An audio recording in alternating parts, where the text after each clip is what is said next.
দেখেছেন কি সুন্দর মূর্তি গড়ে চলেছেন এই মৃৎশিল্পী।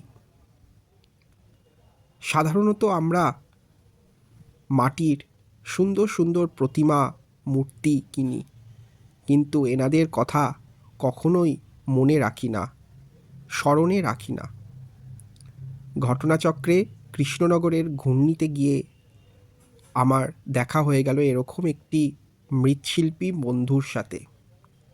ওনাকে জিজ্ঞেস করায় উনি বললেন এটি একটি লক্ষ্মী প্রতিমা যেটি উনি গড়ছেন। মাটির ডালা নিয়ে উনি ছাঁচে ফেলে কি সুন্দরভাবে অক্লান্ত পরিশ্রম এবং নিষ্ঠা সহকারে, অনন্ত মনোযোগ সহকারে উনি কাজটি করে চলেছেন।